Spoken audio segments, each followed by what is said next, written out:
وہاں پر گلیوں میں گھومنا نہیں ہے، حج وہاں پر جا کے آرام کرنا نہیں ہے. حج ایک جہد ہے. کیا ہے؟ ایک جہد ہے. آپ کو مصائب اٹھانا ہے، پھر اس کا شکوہ نہیں کرنا ہے. حج اصل میں یہ ہے. اب بعض لوگ یہاں سے سوچ کے جاتے ہیں کہ اب یہاں پر دیکھتے ہیں کہ حاجی حضرات، بھائی حاجی کی تو بے انتہا قدر کرنی چاہیے، بے انتہا محبت حاجی کے ساتھ کرنی چاہیے، حاجی کی بے انتہا خدمت کرنی چاہیے. جو کوئی حاجی کی خدمت کر لیتا ہے اللہ تعالیٰ اس کو بھی حج کا ثواب عطا فرما دیتے ہیں. یہ کرم نوازی، یہ رفاتیں ہو جاتی ہیں، مولا تعالیٰ یہ فضل کے فیصلے فرماتے ہیں. تو حاجیوں کی خدمت کرنا چاہیے، ان سے محبت کرنا چاہیے، سب کچھ معمولات ہیں. مگر حج اصل میں ہے کیا؟ کیا ہے حج؟ بولیے کیا ہے حج؟ حج ہے کیا بھائی؟ حج ایک عبادت ہے، فرض ہے، یہی بولیں گے. اصل ہے کیا؟ یہ اصل حج ہے کیا؟ محبوب کی اداؤں پہ مرنا حج ہے. کیا ہے؟ محبوب کی اداؤں پہ رسول اللہ صلی اللہ علیہ وسلم نے جیسے جیسے کیا ہم کو ویسے ویسے کرنا ہے. اور پھر اللہ کے مقربین، اللہ کے دوست جو عمل کرتے رہے اس عمل پر عمل کرے. اللہ کے محبوب بندے حضرت ابراہیم علیہ نبینا علیہ السلام. دیکھیے کیا ہے، اللہ تعالیٰ یہ حج دیے نہیں. حج ہے کیا اصل میں؟ اس کو ذرا غریب سے دیکھ لیجیے، آپ قریب سے دیکھیے، قریب سے معاملات دیکھیے، سمجھ جائیں گی بات. جو کوئی اللہ کے ہو جاتے ہیں تو اللہ تعالیٰ اپنے فضل کے دروازے ان کے لیے کھول دیتے ہیں. جو کوئی اللہ کے ہو جاتے ہیں تو حضرت ابراہیم علیہ نبینا علیہ السلام اللہ سے بے پناہ محبت فرماتے. کیا کرتے ہیں؟ اللہ سے بے پناہ محبت فرماتے. اور آپ کی محبتوں کے یہ معاملے تھے کہ ہر وہ شے کو آپ نے اللہ کی محبت پر قربان کر دیا. ہر شے کو، ہر وہ چیز جو کوئی چیز محبت میں حائل آتی اس کو بازو ہٹا دیتے، کیونکہ آپ اللہ سے بڑی محبت کرتے، اللہ سے بڑا تعلق تھا آپ کا. تو حضرت ابراہیم علیہ نبینا علیہ السلام کی محبتوں کے بڑے واقعات ہیں. حضرت اسماعیل کے ساتھ کے واقعات ہیں. ذبیحہ کا واقعہ آپ نے بارہا سنا. فبشرناہ انشاءاللہ من الصابرین. حضرت اسماعیل نے کہا ہے میرے بابا آپ مجھے صبر کرنے والا پائیں گے. آپ کو اللہ نے جو حکم دیا ہے اس حکم پر آپ گامزن ہو جائیے، اس حکم پر آپ گامزن ہو جائیے، آپ مجھے صبر کرنے والا پائیں گے. اللہ اکبر، اللہ اکبر. تو ان نعمتوں سے حضرت ابراہیم علیہ نبینا علیہ السلام اللہ سے ایسی محبت فرماتے کہ کوئی ایسا موقع آپ چھوڑتے نہیں، کوئی ایسا موقع آپ چھوڑتے نہیں کہ جہاں پر اللہ کی محبت نہ ہو. جہاں کہیں اللہ کی محبت ہوتی وہاں پر پورے کامل طور پر آپ اتر جاتے. حضرت ابراہیم کی ایسی محبت تھی اللہ سے، ایسا تعلق تھا حضرت ابراہیم علیہ نبینا علیہ السلام کا. اولاد کو قربان کرنے کی بات آئی، پہلے تو اللہ کے دیکھیے ہر شے پہ. اب ہمارے پاس ہے نا دنیاوی اعتبار سے ہم مال سے بڑی محبت رکھتے ہیں، مال سے محبت رکھتے ہیں، اپنی جو چیزیں ہیں چیزوں سے محبت رکھتے ہیں. ایک ہمارے پاس فون آتا ہے نا، اس کی بڑی ویلیو ہوتی ہے. لاکھ روپے، 1.5 لاکھ روپے، 2 لاکھ روپے کا کسی نے فون خرید لیا تو اب کیا کیفیت ہے؟ اب وہ فون تو خرید لیے، اب خریدنے کے بعد کیا معاملات ہیں؟ اور فون کی حفاظت ہوتی ہے. رات میں نیند میں بھی خیال آیا تو ہاتھ لگا کے ٹیسٹ کر کے دیکھتے ہیں بازو ہے نہیں ہے. ہماری فطرت عادت میں تو یہ معاملات ہو جاتے ہیں، یہ باتیں آ جاتی ہیں. اور یہاں پر حضرت ابراہیم علیہ نبینا علیہ السلام کی محبت دیکھی اللہ نے کیا کیا. پہلے تو حضرت ابراہیم کا پورا طویل واقعہ ہے کہ حضرت ابراہیم علیہ نبینا علیہ السلام چھوٹے تھے. آپ کے والد جو تھے وہ بت کدا آپ کے ہاتھ میں تھی، آپ وہ جو بتوں کو تراشتے تھے، اب وہ بت بیچتے تھے. وہ لمبا ایک طویل واقعہ ہے کہ آپ کو آپ کے والد نے کہا کہ اس کو بیچ کے آؤ، آپ کھینچ کے گلے میں ڈالے کہ یہ مجبور خدا کو کوئی لینا چاہتا ہے جو بول نہیں سکتا، جو چل نہیں سکتا، جو دیکھ نہیں سکتا. جب وہ نمرود کو بڑا غصہ آیا اور اس نے دربار میں بلا کے کہتا ہے کہ تم خداؤں کو برا کہو گے، تمہیں سزا دینی پڑے گی، تمہیں سزا دینی پڑے گی. حضرت ابراہیم علیہ نبینا علیہ السلام فرماتے ہیں اچھا تم اس کو خدا بولتے ہو، اس کو مانتے ہو، خدا سمجھتے ہو، تو بتاؤ اس سے کوئی کام لے لو. تم اس سے مدد مانگتے ہو تو اس سے کچھ کام بھی لے لو. دیکھو یہ کھاتا نہیں پیتا نہیں، کوئی معاملہ ہی اس کے معاملات ہی نہیں ہے. یہ تو ایک پتھر کا بت ہے، اس کو سامنے رکھ کے تم جو ہے کھانے بھی اس کے سامنے پیش کر رہے ہیں، پانی بھی پیش کر رہے ہیں، ساری چیزیں. اور پھر کہتے ہو کہ خدا ہے. خدا تو کھانے سے بھی پاک ہے، پینے سے بھی پاک ہے، ہر وہ شے سے خدا پاک ہے. نمرود کو بڑا غصہ آیا. وہ نمرود کہنے لگا دیکھو میں بھی خدا ہوں، وہی خدا نہیں ہے بلکہ میں بھی خدا ہوں. میں نے کیسے خدا؟ تو 2 لوگ آئے، اس میں ایک قصوروار تھا اور ایک بے قصور تھا، اس کا کوئی قصور نہیں تھا. ایک مجرم تھا اور ایک غیر مجرم تھا. دونوں کو سامنے پیش کیا گیا، کہا گیا کہ یہ مجرم ہے اور یہ غیر مجرم ہے. تو اس نے فوراً سے حکم دیا حضرت ابراہیم کو بتانے کے لیے، کہتا ہے دیکھو میں خدا ہوں اور میرے ہاتھ میں کسی کی زندگی ہے، کسی کی موت ہے. بولے کیسے؟ بولے یہ جرم کیا ہے میں اس کو معاف کرتا ہوں، اس کو میں آزاد کر دیتا ہوں، اور یہ بے قصور ہے اس کو سزائے موت، لے جاؤ اس کی گردن نکال دو. دیکھو میں خدا ہوں اور میں اپنے اختیارات سے جو ہے گناہگار کو معاف کر دیا اور جو اچھا تھا اس کو سزائے موت دے دی. میرے اختیار میں جسے چاہوں موت دوں، جسے چاہوں زندگی دوں. حضرت ابراہیم علیہ نبینا علیہ السلام مسکرانے لگے. فرماتے ہیں اچھا یہ فیصلہ کر کے تو یہ بتاتا ہے کہ میں خدا ہوں تو ٹھیک ہے. یہ سورج چاند ہے، یہ صبح میں طلوع آفتاب ہوتا ہے اور شام ہوتی ہے تو غروب آفتاب ہوتا ہے. اور پھر چاند نکلتا ہے, پھر چاند غروب ہو جاتا ہے. ایک کام کرو, یہ جو سورج ہے نا, سورج کو مغرب سے نکال دو. تم اگر خدا ہو تو کنٹرول تو تمہارا ہر طرف ہے.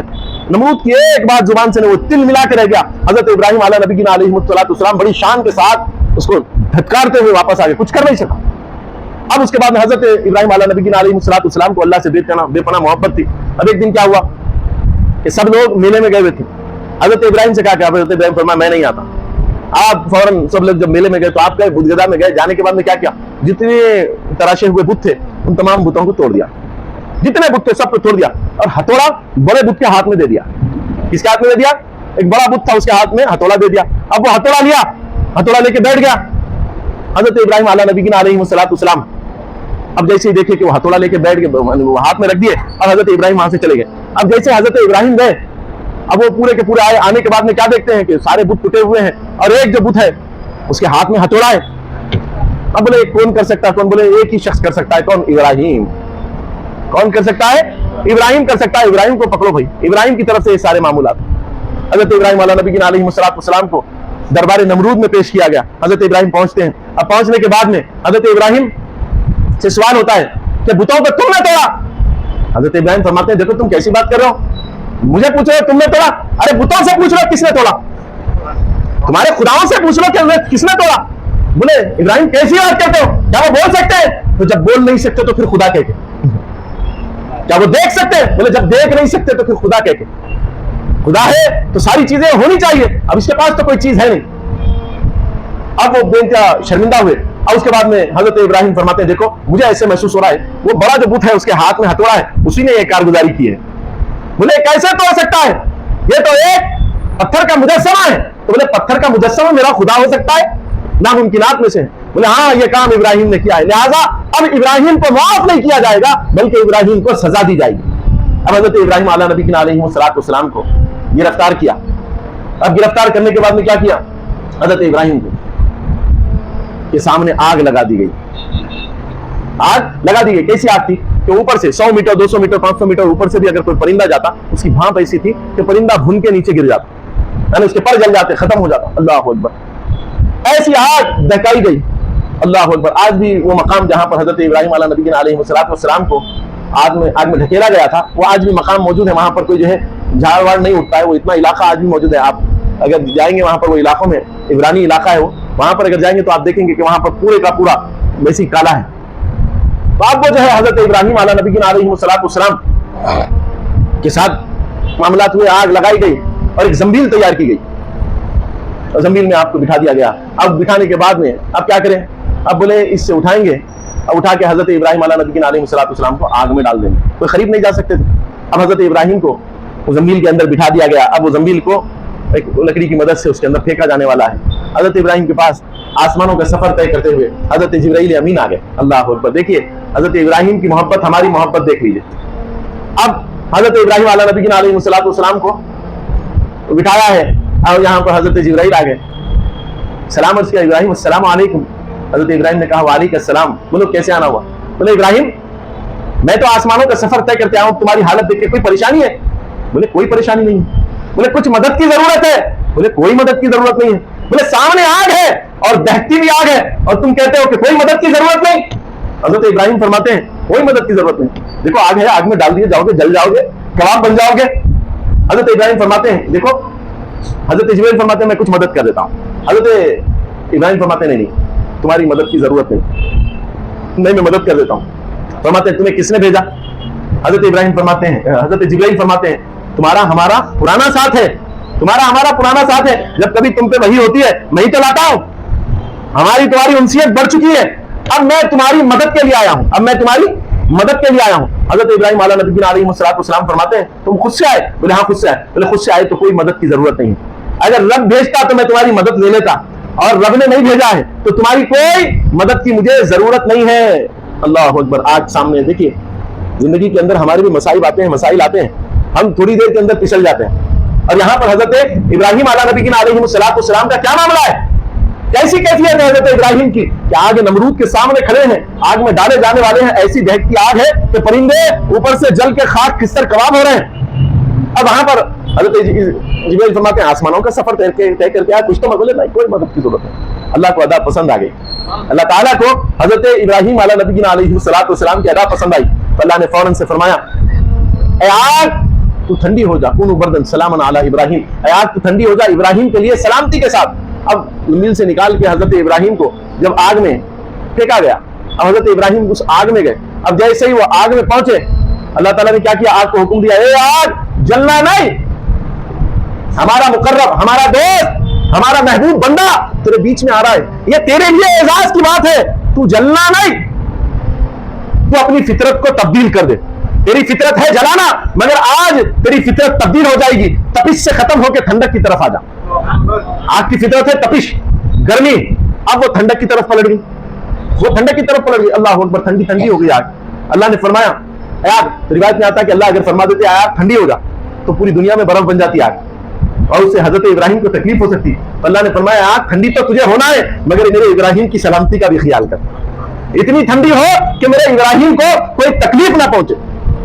اب آگ ٹھنڈی ہو گئی، حضرت ابراہیم علیہ نبینا علیہ السلام آگے نمرود میں ہیں.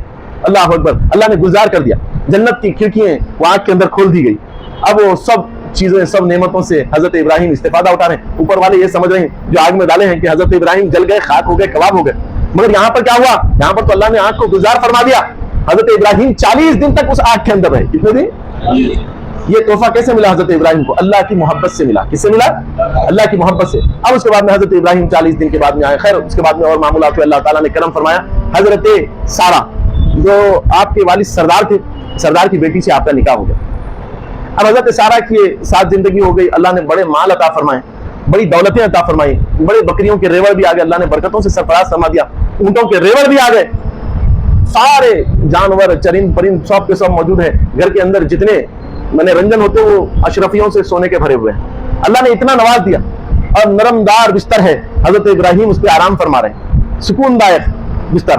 اب جیسے اس پہ لیٹے ہوئے ہیں، فرشتوں نے رب سے کہا باری تعالیٰ وہ جو ابراہیم ہے نا آپ سے محبت کرتا تھا، بے پناہ محبت کرتا تھا، اس کی محبتیں مثالی تھی مگر اب محبت بڑھ چکی ہے. اب مال کی محبت بھی ابراہیم کے پاس آ چکی ہے، بیوی کی محبت بھی آ چکی ہے، گھردار کی محبت بھی آ چکی ہے، اس کے بعد آپ کی محبت ہے. اب اللہ کو بھی یقین ہے، اللہ تعالیٰ اپنے ابراہیم کو خوب جانتے ہیں. فرماتے ہیں تم جو کہہ رہے ہو ویسا میرا ابراہیم نہیں ہے، میرا ابراہیم تو مجھ سے آج بھی اتنی ہی محبت کرتا ہے جیسے پہلے محبت کیا کرتا تھا. اس کی محبتیں آج بھی ویسی ہیں. اب پھر اس کے بعد میں حضرت ابراہیم علیہ نبینا علیہ السلام بستر پر آرام فرما رہے ہیں.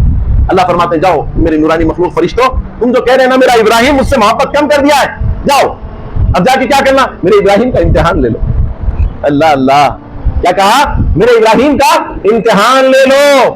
اب حضرت ابراہیم علیہ نبینا علیہ السلام کے امتحان کے سلسلے میں کون آ رہے ہیں؟ فرشتے، لباس فقیروں کا بھیس ڈال کر اب فرشتے آ گئے.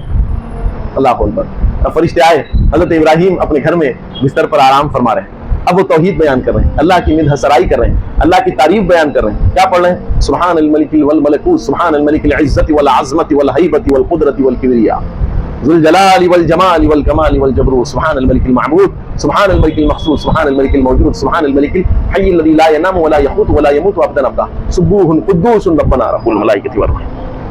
اللہ کی حمد و ستائش بیان کرنے لگے. حضرت ابراہیم کے کان میں رکعت پڑی، بستر سے بجلی کی طرح اٹھے، باہر نکلتے ہیں. وہ فرشتوں کی جو جماعت تھی، وہ فقیروں کی جو جماعت اپنے آپ کو بنا کے آئی تھی، وہ آگے بڑھے، ادھر آ جاؤ. وہ پلٹ کے آگے بولے کیا بات ہے، ابھی تم نے کیا پڑھا، ابھی تم نے کیا پڑھا؟ بولے ہم اپنے مولا کی وحدانیت و یکتائیت، اس کی شان و ربوبیت بیان کر رہے ہیں. فرماتے ہیں ایک مرتبہ سنا دو گے، ایک مرتبہ مجھے سنا دو گے؟